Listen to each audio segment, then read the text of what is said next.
Hello, and welcome to Spirit Among Us. Ephesians chapter 2, verses 1 and 2. And you were dead in the trespasses and sins in which you once walked, following the course of this world, following the prince of the power of the air, the spirit that is now at work in the sons of disobedience. After wrapping up the first chapter of the book of Ephesians, talking about the mighty glorification of Jesus, Paul then moves on to remind us of who we once were. He uses this phrase talking about how we once were dead in our sin, dead in our trespasses. So what does that mean? Well, we know that without Christ, we are slaves to our own desires and sin. Without His help, we just choose to sin and live in it over and over again. But this text is saying more than just that. Not only were we slaves, but we were dead. It doesn't say that we were sick in our trespasses. It doesn't say that we were dying in our sin. It doesn't even say that we were about to die in our sin. No, we were already there. We were dead. We had no life before we knew Christ.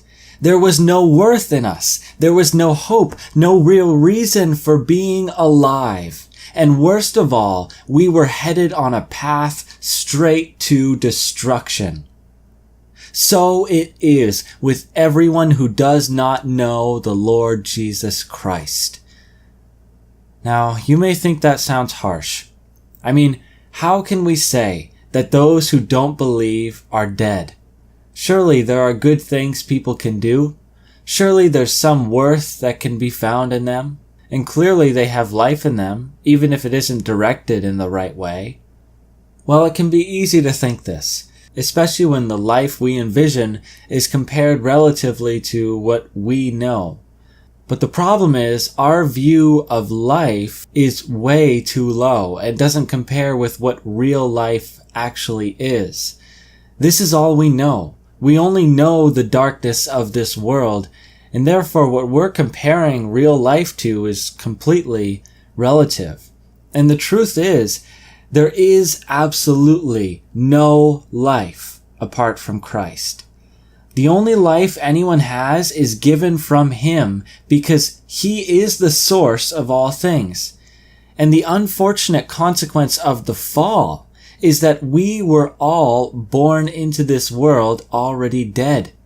We come from the womb that way. We go throughout our lives that way. And our ultimate destiny only leads to more deadness. The ultimate deadness, eternal punishment in hell. So now you may ask, what good is it to know this? How does it benefit us to beat down our self-esteem so much? How is it good to admit that we were absolutely nothing without our God? Well, because this is what brings all glory to Him. And that is the way things really are. The truth is, we could never save ourselves. We could never resurrect ourselves from the dead. We were dead. We were stuck with no way out. But glory and thanks be to God, because when there was no way out for us, He made a way. Even when we were dead in our sin, the Son of God bled and died on a cross so that we could join Him in His heavenly kingdom. Knowing this truth about our past deadness leads us to be all the more grateful for all that we have received from God's almighty hand. Everything we have is a gift, and we have such great reason to rejoice. Though we were dead, we have been made alive. Though we were trapped, He has set us free.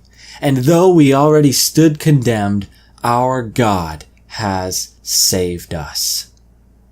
So I would encourage you today to humble your heart before the mighty hand of God and remember the deadness in which you once walked.